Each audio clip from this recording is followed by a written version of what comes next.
여러분, 오늘은 3.1절이죠. 일제로부터 자유를 위해서 대한 독립을 외쳤던 많은 소리들, 또 많은 독립운동가들, 순국 열사들의 희생을 다시금 마음에 새기는 날입니다. 우리가 누리는 이 자유는 참 값진 희생으로 얻어진 것 아니겠습니까? 여러분, 3.1절 하면 떠올려지는 인물들이 있죠. 유관순 열사, 또 안중근 열사, 의사. 공통점이라면 다 하나님을 알고 예수님을 믿는 자들이었다라고 말할 수 있습니다. 안중근 의사가 남긴 말 중에 가슴에 참 남는 말이 있는 것 같아요. 이익을 보거든 정의를 생각하고 위태로움을 보거든 목숨을 바쳐라. 이익을 보거든 정의를 생각하고 위태로움을 보거든 목숨을 바쳐라. 참 이 시대가 어떻습니까? 눈앞에 보이는 이익을 쫓아 살아가는 시대이죠. 이런 시대 가운데서 참 우리에게 깊은 깨달음을 주는 그런 외침과 소리가 아닌가 싶습니다. 우리에게 다 알려지진 않았지만 이 밖에도 너무나 많은 이름 모를 많은 순국 열사들이 있는데요. 그들도 이 안중근 의사와 같은 뜻이었을 거라고 믿습니다. 다 똑같은 마음이었겠죠. 이런 말이 있지 않습니까? 아무것도 잃지 않고서는 아무것도 얻을 수 없다. 이들의 값진 희생과 도전이 있기 때문에 우리가 이 자유와 주권을 누리는 것이죠. 이들도 그것을 알기 때문에 이들이 희생할 것을 알고 그러나 얻어질 것을 보면서 그들은 이 값진 희생을 했다라는 것입니다. 여러분, 이 3.1절은 우리에게 너무나 의미 있는 날이기 때문에 참 이들의 희생이 이들의 그 숭고한 정신이 헛되지 않게 하려면 그럼 우리는 어떻게 살아야 되겠습니까? 오늘 참 이렇게 너무나 씁쓸하고 안타까운 소식을 보게 됐어요. 어느 아파트에 오늘은 이제 뭐 거는 날이죠?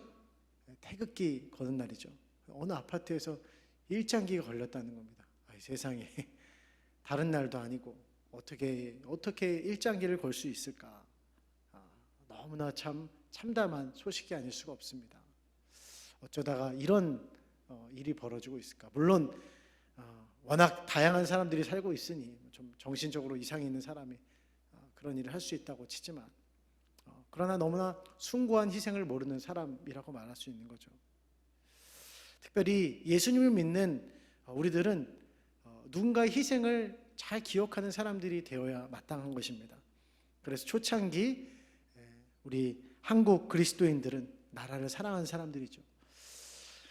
그래서 이 초창기 그리스도인들처럼 우리도 나라를 사랑하고 눈앞에 보이는 이익보다는 하나님의 정의가 이 땅 가운데 실현될 것을 소망하며 또 우리의 삶의 많은 영역에서 이런 것들이 실현되어서 더 좋은 나라, 정말 하나님 기뻐하신 나라가 될 것을 소망하며 기도하는 것, 이 나라와 민족을 위해 기도하는 것이 오늘 우리에게 마땅한 사명이 아닌가 싶습니다. 그렇게 할 때 이 나라와 민족에 소망이 있는 줄 믿습니다. 오늘 본문 속에서는요, 큰 도전과 이 희생을 감수하는 사람들을 만나게 됩니다. 여호수아를 위시하여 이스라엘 백성들이 바로 그 사람들이죠. 이들은 전쟁을 합니다. 그런데 오늘 이들이 이 본문 속에서 하고 있는 전쟁은 이전과의 전투와는 좀 다른 양상의 전투라고 볼 수 있습니다. 전에는 여리고 사람들과 이스라엘 백성들이 전투했어요. 아이성 사람들과 전투했습니다. 그런데 이번 전투는 한 족속이 아니라 한 족속이 상대가 아닙니다. 몇 족속이 상대가 될까요? 몇 족속이요? 5족속. 상대가 5의 연합군과의 싸움입니다. 여러분, 쉬운 싸움이라는 거예요? 어려운 싸움이라는 거예요? 여리고 정복전쟁부터 가나안 정복전쟁은 다 어려운 싸움이죠. 그런데 이 5 왕과의 연합과의 전쟁, 너무나 어려운 전쟁이다 말할 수 있습니다. 게다가 이 5에는 누가 포함되어 있냐? 오늘 본문을 보니까 헤브론 족속이 있었다라고 성경이 말하고 있어요. 여러분, 그 당시 헤브론 사람들은 어떤 부류의 사람들이었을까요? 민수기 13장 22절에 보게 되면 모세가 정탐꾼을 보낸 이야기들이 나와요. 그리고 정탐꾼의 보고가 이어지죠. 그들이 헤브론에 이르렀는데, 성경에 그렇게 나와 있죠. 거기에는 아낙 자손인 아이만 부족이 있었다라고 22절에 말하고 있습니다. 그리고 이후에 정탐꾼들이 다녀온 이후에 관찰하고 나서 보고를 하는 거예요. 우리가 네피림 후예들인 아낙 자손을 보았습니다. 우리는 그들 앞에서 뭐와 같다? 메뚜기와 같다. 여러분, 이 이야기를 통해서 우리는 무엇을 알 수 있습니까? 아낙 자손들은 네피림의 후예들이고, 이 네피림은 굉장히 키와 덩치가 컸던 거인 족속이었다. 그런데 그들이 어디에 살고 있었다고요? 헤브론에 살고 있었다. 문제는 헤브론에 살고 있었다. 그러니까 오늘 다섯 연합군 중에서는 누가 나왔다라고 말할 수 있습니까? 이런 거인들의 용사들이 나왔다라고 말할 수 있는 거죠. 인간적으로 볼 때는 정말 쉽지 않은 열악한 전투 상황이라고 말할 수 있습니다. 그렇다면 여러분, 이 싸움요, 정말 꼭 해야만 하는 싸움일까요? 하나님이 명령하시니까 하나님이 가나안 정복하라고 했으니까 해야 되지만, 여러분, 만약에 이것이 피할 수도 있는 싸움이라면 여러분이라면 어떻게 하시겠습니까? 여러분의 상대가 이런 거인들과 다섯 연합군의 싸움이라면 여러분이 이 싸움을 해야 될까요? 말아야 될까요? 피할 수 있다면 피해야겠죠. 여러분, 우리 1절에서 5절 말씀 한번 다시 읽어보시겠습니다. 10장 1절에서 5절 말씀 시작. 그때에 여호수아가 진멸하되 여리고와 그 왕에게 행한 것 같이 아이와 그 왕에게 행한 것과 또 기브온 주민이 이스라엘과 화친하여 그 중에 있다 함을 예루살렘 왕 아도니색이 듣고 크게 두려워하였으니 왕도와 같은 큰 성읍이요 크고 그 사람들은 다 강함이라. 예루살렘 왕 아도니세덱이 헤브론 왕 호함과 야르뭇 왕 비람과 라기스 왕 야비아와 에글론 왕 드빌에게 보내어 이르되 내게로 올라와 나를 도우라. 우리가 기브온을 치자. 이는 기브온이 여호수아와 이스라엘 자손과 더불어 아모리 족속의 다섯 왕들 곧 헤브론 왕과 야르뭇 왕과 라기스 왕과 에글론 왕이 함께 모여 자기들의 모든 군대를 거느리고 올라와 기브온에 대진하고 싸우니라. 아멘. 자, 여러분, 말씀을 읽었는데요, 원래 이 싸움은 누구와 누구의 싸움입니까? 다섯 연합군과 누구의 싸움이에요? 정확히 말하면 이건 기브온 사람들을 대항해 싸운 거예요. 처음부터 이 싸움은 이스라엘을 상대로 벌인 싸움은 아니었다는 것이죠. 싸움의 이유가 있죠. 기브온이 자기와 원래 같이 연합인데 기브온이 이스라엘 편에 섰다. 배신자다. 배신한 그들을 처단하기 위한 목적도 있고요. 두 번째는 그렇게 하는 것은 나머지 또 내 족속들에게 경각심을 깨워주는 거예요. 너희들 이렇게 배신했다가는 너희들도 이 꼴을 할 수 있어 라는 본보기가 있다는 겁니다. 아도니세덱이 보니까 이스라엘을 두려워했다라고 나옵니다. 그러니까 아도니세덱도 조금 이렇게 좀 부담스러운 상황이에요. 이스라엘과 싸우는 것이. 물론 이제 궁극적으로는 이것은 결국 이스라엘을 대항하여 싸운 싸움이다라고도 말할 수 있는 거죠. 이게 보니까요, 조금 이 아도니세덱은 오늘날 이렇게 러시아와 좀 비슷하다라고 볼 수 있는 것 같아요. 그리고 또 이 기브온은 약간 우크라이나 입장과 좀 비슷하지 않나라는 생각이 드는 것 같습니다. 기브온 주민들이 이스라엘 쪽으로 붙어서 배신해서 다섯 연합군이 그들을 쳐들어왔습니다. 기브온 주민이 여기서 이제 SOS를 외치는 거죠. 도와주세요. 이스라엘 도와주세요. Help me. 이제 우리 한 팀이잖아요. 우리 지난 9장에서 봤지만 우리 이제 당신들과 화친을 맺지 않았습니까? 우리 계약 관계 아닙니까? 근데 여러분 한번 생각해 보십시오. 냉정하게 생각해서 정말 기브온이 한 팀이 맞습니까? 완벽하게 한 팀이라고 하기에는 조금 저는 애매하다고 봅니다. 그리고 어떻게 보면 이스라엘 사람들에게 있어서 이들은 좀 얄미운 존재들이 아닐까라는 생각을 하게 되는 거죠. 굉장히 어떻게 보면 이스라엘을 공경에 빠뜨리게 만든 그런 장본인들이라고 말할 수 있지 않겠습니까? 이런 거 솔직히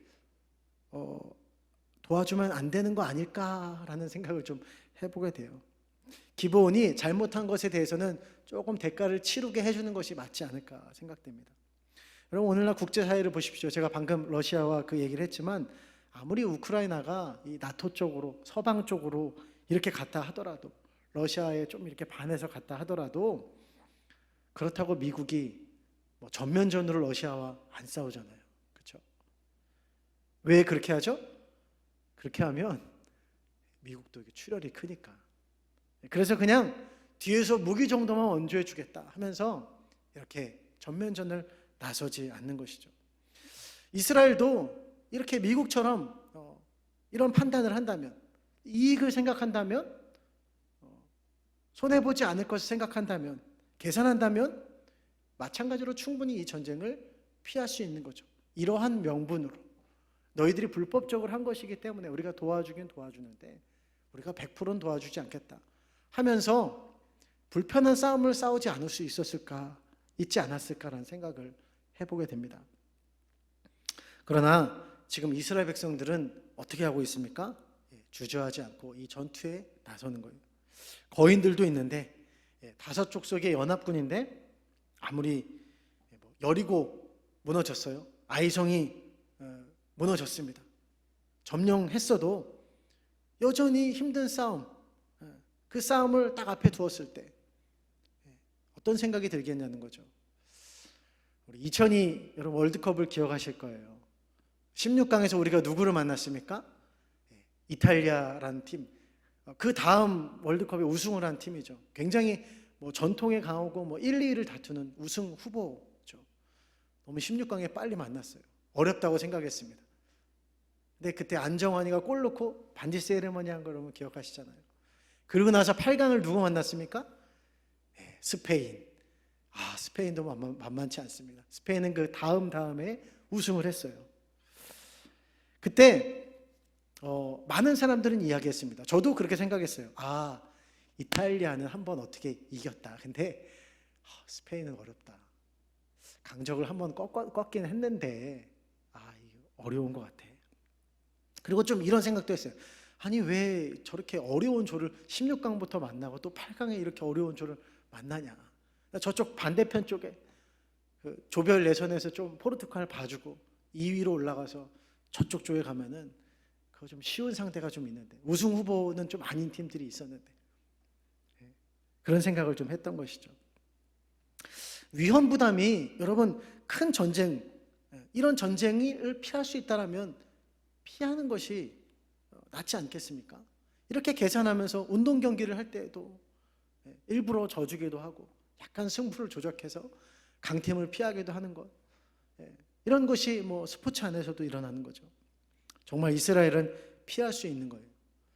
차라리 기브온이 조금 당하게 뒀다가 연합군의 힘이 좀 빠질 때쯤 적이 방심한 틈을 타서, 아니면 적이 이제는 전쟁을 마치고 뿔뿔이 흩어질 때 그때 이제 한 놈씩 골라가지고 여리고 무너뜨렸듯이 아이성 점령했듯이 한 명씩 효율적으로 이렇게 싸우는 편이 낫지 않겠는가라는 그런 생각을 해보는 거죠. 어쩌면 이스라엘 백성들 안에서는 이런 이야기가 나왔을지도 모르겠어요. 아니 왜 그 거짓말한 놈들을 우리가 도와주러 갑니까? 왜 쟤네들이 싸지른 똥을 우리가 치워야 합니까? 요즘 세대들을 우리가 MZ 세대들이다 이렇게 이야기하는데 이런 상황을 절대 안 도와주죠. 냉정합니다. 손절하는 거예요. 너는 너고 나는 나다. 제발 나한테 상관하지 말고, 그리고 남의 일에 그렇게 막 상관하지도 말자. 이게 요즘 세대들이 가지고 있는 생각들이고 굉장히 좀 어떻게 보면 이기적인 모습 아니겠습니까? 이런 그들에게 이 전쟁의 이야기는 참 상식적으로 이해가 안 될 수밖에 없는 이야기라는 것이죠.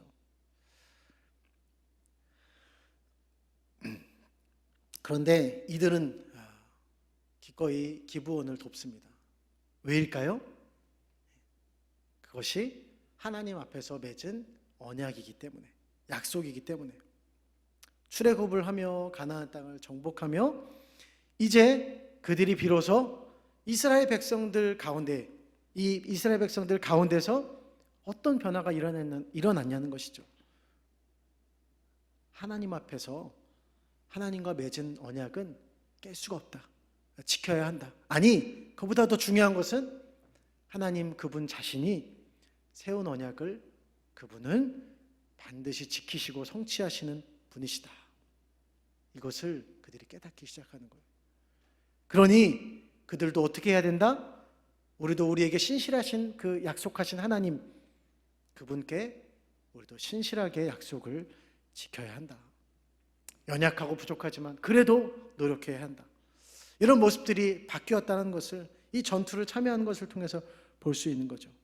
약속에 신실하신 하나님을 계속해서 이스라엘 백성들이 경험하고, 이제 그들도 서서히 조그마한 반응들이, 변화가 시작되었다라는 것입니다. 여러분, 우리의 삶을 돌아볼 때도 그렇지 않습니까? 우리가 하나님 앞에서 약속하는 것, 그리고 그 약속을 지키는 것, 여러분, 나의 열심 때문에 내 공로 세우려고 그렇게 하는 건 아니잖아요. 그렇죠?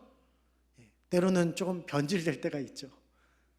내 공로를 막 세우기 위해서, 남한테 보이기 위해서 이럴 때가 있기도 있지만, 그러나 그 처음 동기를 우리가 다시금 되돌아갈 때 이 동기를 들여다보면 발견되는 것이 있죠. 하나님이 나에게 먼저 신실하게 은혜를 베푸신 거예요. 하나님이 나를 신실하게 그 은혜로 이끌어 주신 거예요. 정말 나는 자격이 안 되는데 하나님이 그 구원의 약속을 나에게 주시고 이루어 가시는, 나에게 말씀하시는 그 하나님, 또 은혜를 베푸시는 하나님, 다시 일으키시는 하나님, 그 하나님의 은혜를 경험하니까 그게 감사해서 서원도 하고, 그게 감사해서 내 삶도, 물질도 드리는 것 아니겠습니까?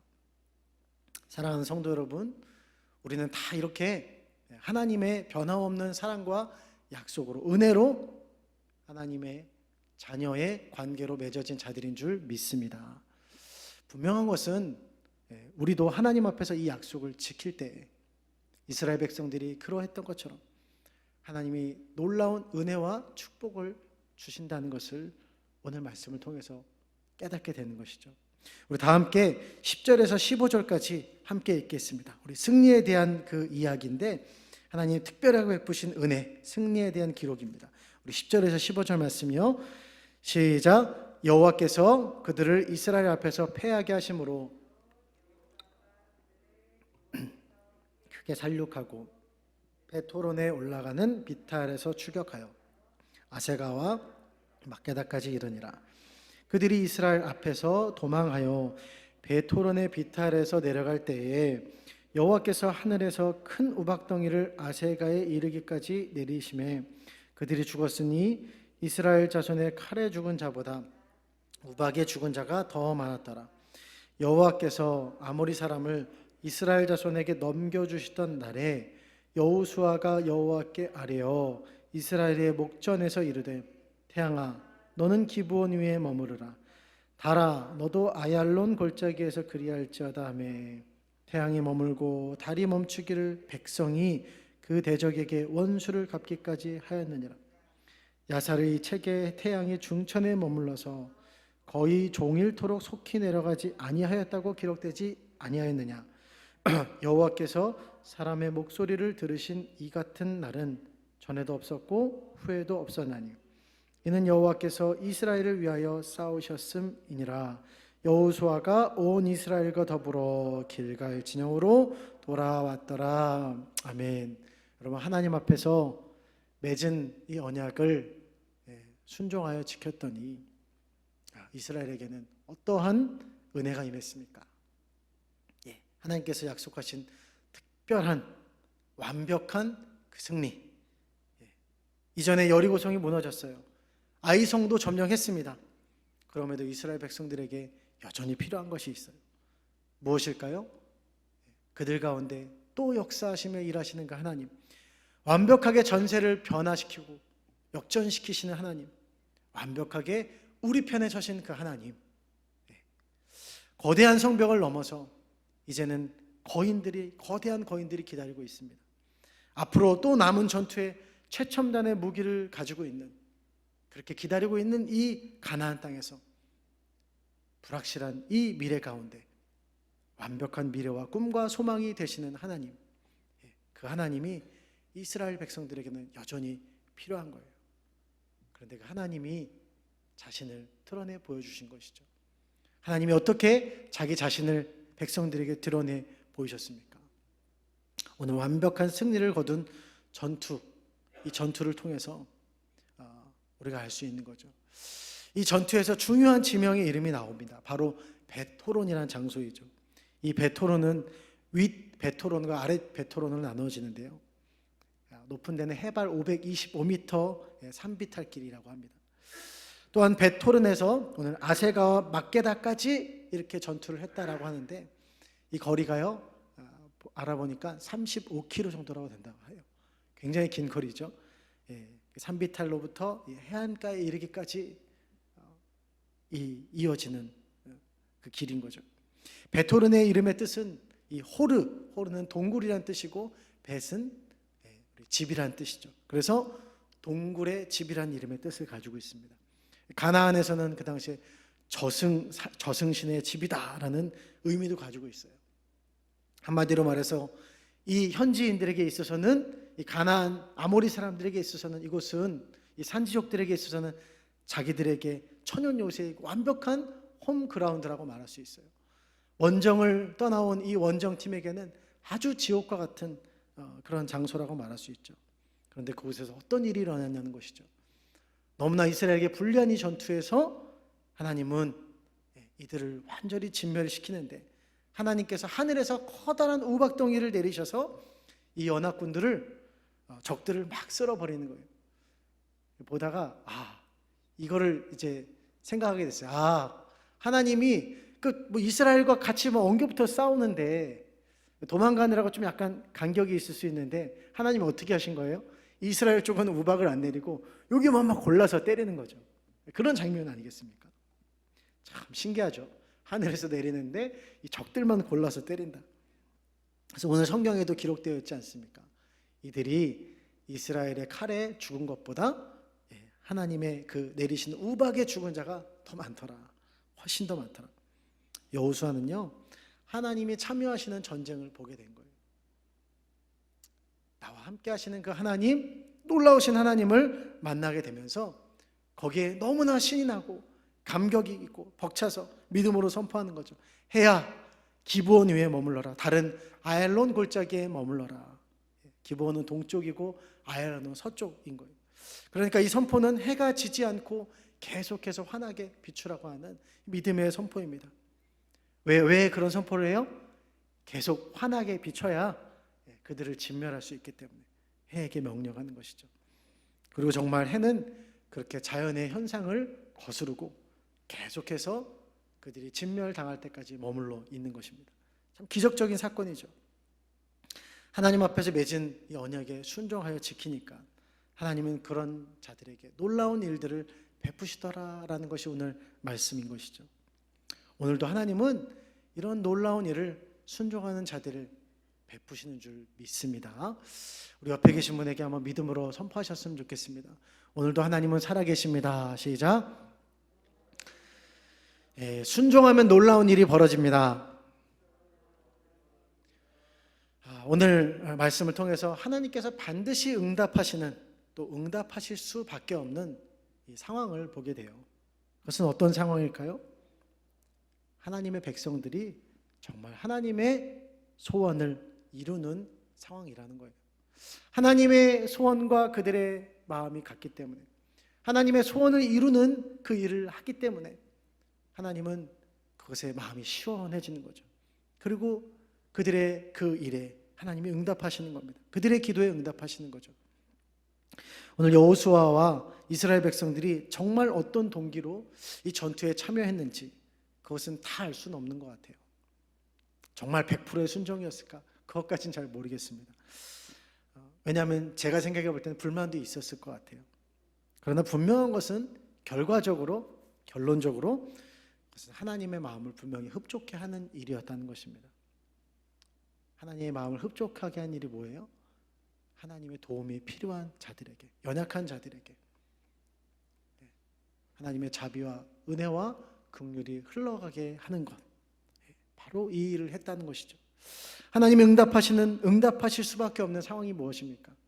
하나님이 사랑이 나타나게 하는 것, 하나님의 자비와 은혜와 사랑이 비춰지게 하는 것. 디모데전서 2장 4절은 이렇게 말하고 있죠. 하나님은 모든 사람이 구원을 받으며 진리를 아는 데 이르기를 원하시느니라. 하나님이 뭘 원하세요? 모든 사람이 진리에 이르기를, 구원에 이르기를 원하신다. 그래서 하나님이 반드시 이뤄내고야만 했던 그 사건, 성취했던 사건이 무엇입니까? 바로 십자가를 통한 구원의 사건인 것이죠. 하나님의 사랑을 나타내는 십자가. 이 십자가를 마음에 품고 희생하는 그 자리자리마다 하나님은 그곳에서 복음의 꽃을 피우게 하셨다는 것입니다. 그곳에 하나님의 교회를 세우신 거예요. 이 희생을 통해서 완악한 자들이 예수님을 믿게 됐고 이들이 교회가 되었다. 이번에 저희 학생들과 이 선교지를 다녀온 거죠. 일본 선교지를 다녀오지 않았습니까? 참 희생과 순교의 현장에 교회를 세우신 하나님, 정말 이런 희생에 정확하게 응답하시는 그 하나님을 또 그곳에서 만나게 된 것입니다. 야, 하나님, 이런 순교를 헛되게 하지 않는구나. 이것을 기록에 남기고 많은 사람들에게 일깨우게 하는구나. 우리에게 은혜가 되게 하는구나. 헛된 것이 아니더라고요. 분명 이스라엘 백성들의 희생은 결과적으로 하나님의 사랑을 드러내는 일이었습니다. 그것은 궁극적으로 아낌없이 자신을 내어주신 예수님의 십자가의 사건을 재현하는 일이라고 말할 수 있을 것 같습니다. 그래서 하나님은 이 일에 침묵하지 않으시는 거예요. 스데반이 마지막 설교를 하며 돌에 맞아 순교하기 직전에 십자가의 길을 따라갈 때 그가 본 것은 무엇입니까? 성경은 기록하고 있죠. 하나님이, 하늘이 열리고 인자가 하나님 우편에 서신 것을 보았다. 침묵하지 않으시는 하나님, 응답하시는 하나님, 십자가의 죽음 너머에 계시는 영광의 하나님, 자기와 함께 하시는 그 하나님, 그 하나님이 보이니까 죽음도, 그 공포도 두려움도 뛰어넘을 수 있다라는 것이죠. 사랑하는 성도 여러분, 우리가 가는 길이 하나님께 순종하는 길이라면 하나님이 우리에게 특별한 은혜를 베푸시는 줄 믿습니다.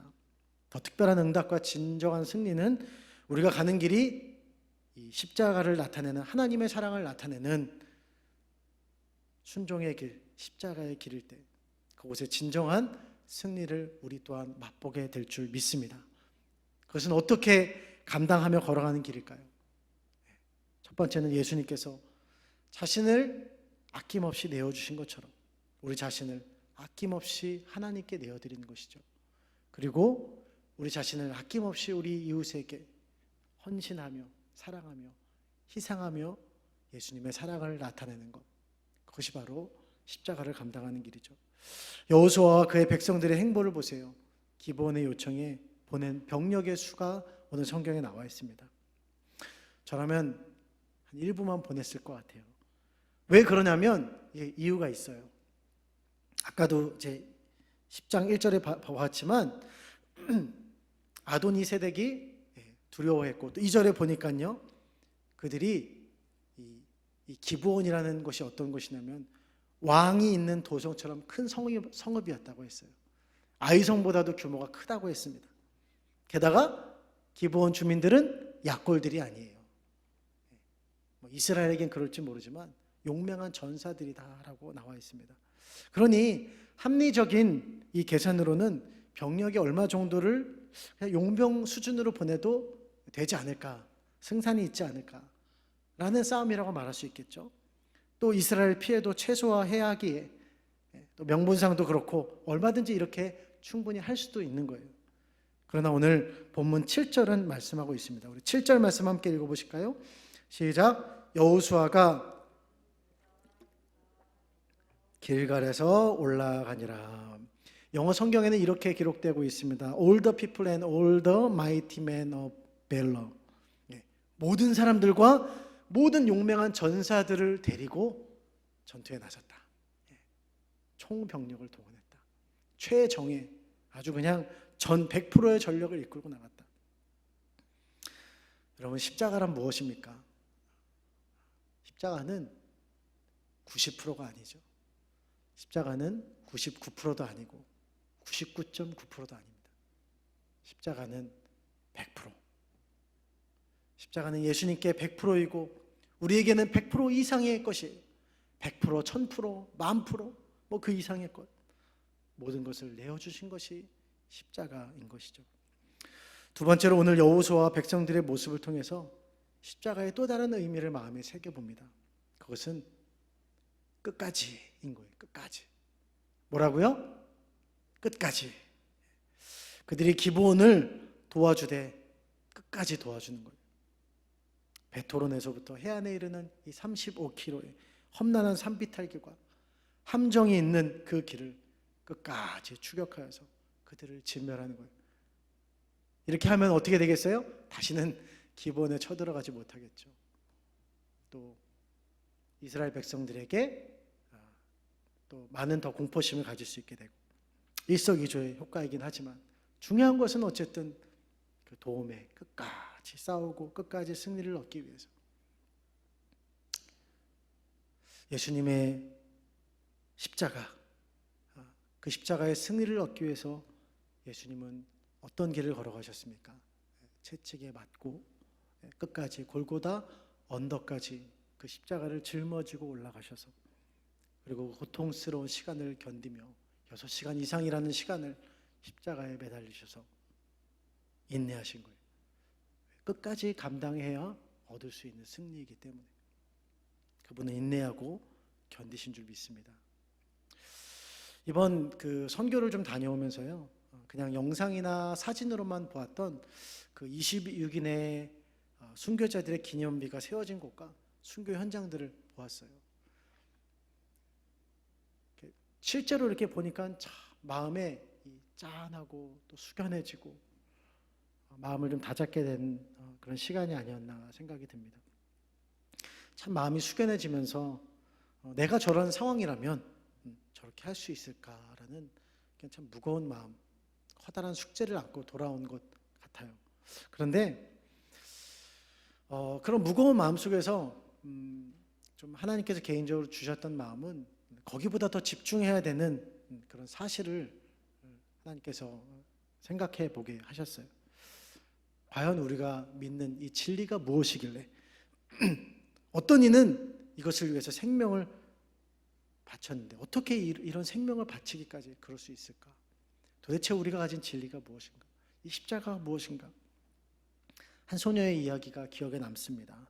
지난 주일에 보여드렸던 영상과 단체 단톡방에 카톡방에 공유한 영상이 중간에 나오죠. 가이드해 주시는 이 집사님께 설명을 해 주시는 거예요. 이 자리가 바위가 이렇게 사람 무릎 하나 이렇게 앉을 수 있는 방석보다 좀 큰 바위 자리인데 이 자리가요, 고문을 당했던 자리입니다. 눈이 한겨울에 무릎 이상으로 오는 이렇게 눈이 많이 내리는 추운 겨울날 이때 막 사람들 대대적으로 박해하는데 어린 소녀를 발가벗겨서 혼자 앉을 만한 이 바위 위에 앉혀둔다는 거죠. 아침부터 저녁까지. 이 고문이에요. 아이가 막 추위에 막 벌벌 떠는 거죠. 그때 고문한 사람도 좀 보면서 좀 그렇잖아요. 사람이니까. 그러니까 제안을 하는 거죠. 야, 너 그냥 예수님 부인해라. 안 믿는다고 해라. 그러면은 이거 안 받게 해줄게. 근데 아이가 어떻게 해요? 난 예수님 부인 안 하겠다고. 그럴 수 없다고. 그리고 아침부터 저녁까지 영화에 취해서 벌벌 떨면서 돌아가는 거예요. 다시 또 아침이 되면 또 나와야 돼요. 그거를 계속 반복하면서 그 고문을 당한 이야기를 듣는데 이 작고 연약한 한 아이마저도 의지가 정말 없는 작은 아이 아니겠습니까? 그런데 이 아이마저도 끝까지 믿음을 지키게 하는 것, 그것이 무엇일까? 26인의 순교자 중에는 아이도 있다 그러죠. 어떻게 그런 결정을 할 수 있을까? 결국 끝까지 자기 자신을 우리를 위해서 희생하신 예수님의 사랑, 십자가 때문이라는 것이죠. 무겁고 어려운 마음에 이 사실이, 이 진리가 다시금 마음에 새겨졌습니다. 100% 이상을 주신 예수님, 우리의 승리를 위해 끝까지 그 견디심, 소년의 인내 속에 이 끝까지라는 십자가가 깊이 새겨져 있는 거죠. 여러분, 그 십자가의 사랑으로 우리는 구원을 받은 줄 믿습니다. 그 십자가의 사랑으로 오늘도 우리가 살아가고 있는 줄 믿습니다. 그리고 그 십자가의 사랑을 가지고 자기 십자가를 짊어지는 우리들에게, 순종하는 우리들에게 하나님 놀라운 승리를 주시는 줄 믿습니다. 말씀을 정리합니다. 사랑하는 여러분, 예수님은 우리가 순종의 길로 갈 수 있도록 먼저 예수님 그 분께서, 그 자신이 십자가의 길을 걸어가신 줄 믿습니다. 우리도 먼저 앞서가신 예수님을 바라보며 우리가 짊어져야 할 십자가, 그 십자가를 짊어지고 예수 그리스도를 따르는 자들, 세상에 예수의 십자가를 전하는 사명자들이 바로 우리들인 줄 믿습니다. 하나님의 약속은 바로 이 십자가의 길을 걷는 자들에게 반드시 하나님의 약속은 이루어지고 성취되어지는 줄 믿습니다. 놀라운 승리를 우리에게 주시는 줄 믿습니다. 오늘도 이 진리를 믿고 우리가 할 수 있는 것, 십자가를 붙들고 주님 앞에 나아갈 때 하나님이 오늘 우리의 삶에 놀라운 은혜를 베푸실 줄 믿습니다. 우리 함께 이 시간 기도하겠습니다.